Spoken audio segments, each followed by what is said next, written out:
Halo semuanya, selamat siang. Jadi perkenalkan, nama saya Wahyu Trisno Mukti, dari kelas akuntansi 23A dengan NPM 23412012.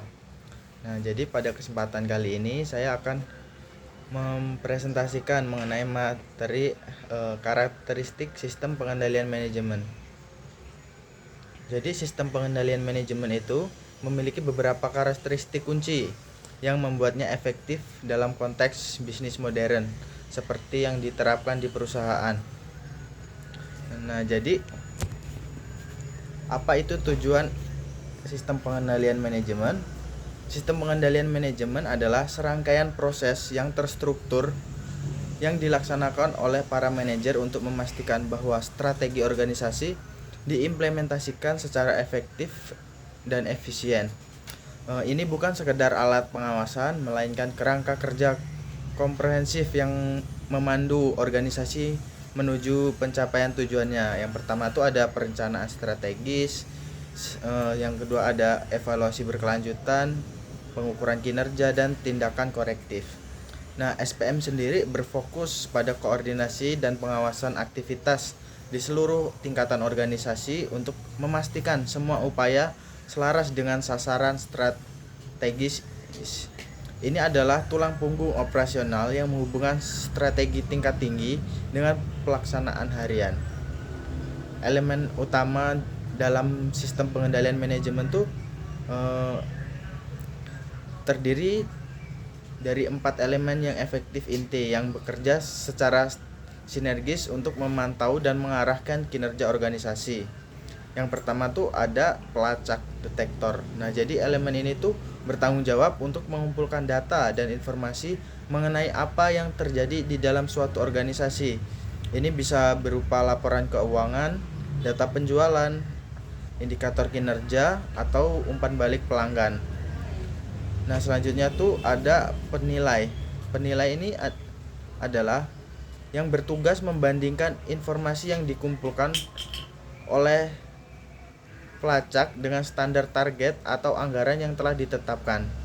Ini adalah tahap di mana penyimpang atau perbedaan kinerja diidentifikasi. Selanjutnya adalah efektor. Jadi efektor ini adalah penilai mengidentifikasi adanya penyimpangan yang signifikan.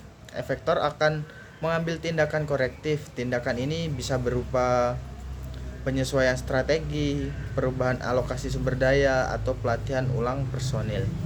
Selanjutnya tuh ada jaringan komunikasi. Nah, jaringan komunikasi sendiri ini adalah saluran yang memastikan bahwa informasi ini mengalir secara lancar atau semua elemen pengendali tanpa komunikasi yang efektif, deteksi, penilaian, ataupun tindakan korektif tidak akan dapat berfungsi dengan baik. Jadi interaksi ini tuh berkelanjutan antara elemen-elemen ini sehingga menciptakan lingkaran umpan balik yang memungkinkan suatu organisasi untuk terus belajar dan beradaptasi. Selanjutnya itu karakteristik SPM. Nah, jadi SPM yang dirancang dengan baik memiliki beberapa karakteristik kunci yang membedakannya dari sistem pengawasan lainnya. Karakteristik ini memastikan SPM tidak hanya reaktif tetapi juga proaktif dalam mendukung tujuan organisasi. Yang pertama tuh ada sistematis dan berulang.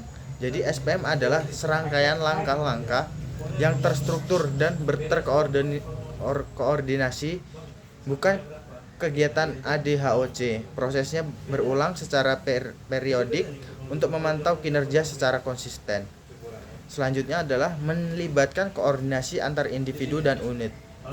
Keberhasilan SPM sangat bergantung pada kolaborasi lintas departemen dan tingkatan manajerial. Selanjutnya, membutuhkan penilaian dan keputusan manajer. SPM bukanlah organisasi otomatis sepenuhnya. Manajer harus menafsirkan data, membuat penilaian, dan mengambil keputusan berdasarkan informasi yang diberikan. Selanjutnya itu ada menyesuaikan dengan perubahan lingkungan. SPM harus cukup fleksibel untuk beradaptasi dengan perubahan dalam lingkungan bisnis, teknologi, dan strategi organisasi.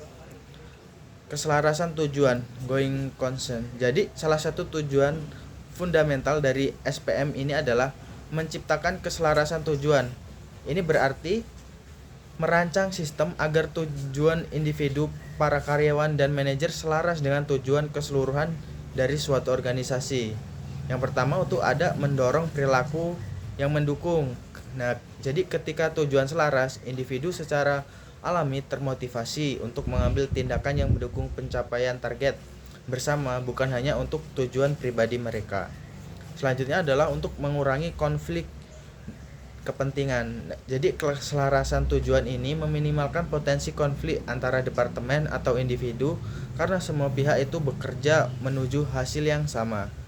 Nah, contoh penerapannya sendiri itu seperti sistem insentif berbasis kinerja yang mengaitkan bonus atau promosi individu dengan metrik keberhasilan departemen atau perusahaan secara keseluruhan. Jadi ini tuh akan mendorong karyawan untuk tidak hanya fokus pada tugas mereka sendiri, tetapi juga berkontribusi pada kesuksesan tim yang lebih besar. Nah, fungsi dan proses pengendalian manajemen. Jadi SPM ini menjalani beberapa fungsi krusial yang membentuk siklus berkelanjutan dalam pengelolaan organisasi. Proses ini memastikan setiap aspek operasional dan strategis dan selaras. Yang pertama itu ada merencanakan aktivitas, menetapkan tujuan, sasaran, dan langkah-langkah yang diperlukan untuk mencapai strategi organisasi. Ini sendiri mencakup penyusunan anggaran, proyeksi, dan jadwal. Yang kedua ada mengkoordinasikan bagian organisasi, memastikan bahwa berbagai departemen dan unit bekerja sama secara harmonis, menghindari duplikasi usaha, dan memaksimalkan sinergi antar fungsi. Yang ketiga itu ada mengkomunikasikan informasi. Ini menyebarkan data kinerja, laporan, dan keputusan penting kepada pihak yang relevan untuk mendukung pengambilan keputusan yang tepat waktu dan terinformasi. Yang keempat ada mengevaluasi hasil. Nah, menganalisis kinerja aktual dibandingkan dengan standar yang ditetapkan, mengidentifikasi penyebab penyimpangan, dan mengukur dampak dari keputusan sebelumnya. Yang terakhir ada memutuskan tindakan korektif berdasarkan evaluasi manajer, mengambil keputusan untuk menyesuaikan strategi, proses, atau sumber daya untuk mengkoreksi penyimpangan dan meningkatkan kinerja di masa depan. Fungsi-fungsi ini membentuk lingkaran umpan balik yang memungkinkan organisasi untuk terus meningkatkan dan beradaptasi. Tantangan dalam SPM sendiri itu ada seperti lingkungan bisnis yang dinamis, perubahan cepat dalam teknologi, pasar, dan regulasi menuntut SPM yang sangat fleksibel dan adaptif, bukan yang kaku dan statis.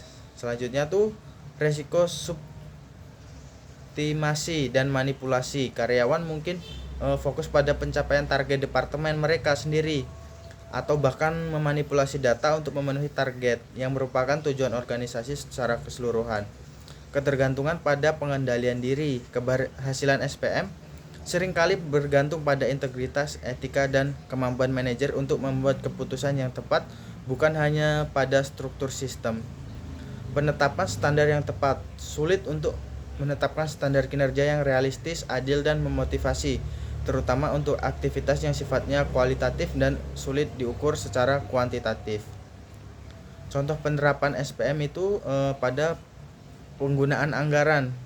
Perusahaan manufaktur yang menggunakan anggaran sebagai alat utama untuk pengendalian biayanya. Anggaran menetapkan batas pengeluaran untuk setiap departemen dan yang kemudian dipantau secara berkala.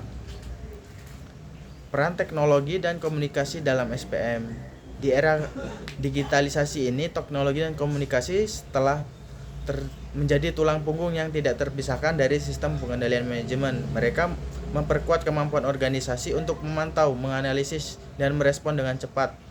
Nah, sistem informasi manajemen, SIM, komunikasi efektif, otomatisasi ini adalah contoh perannya dalam SPM. Nah, jadi kesimpulannya mengapa SPM itu penting?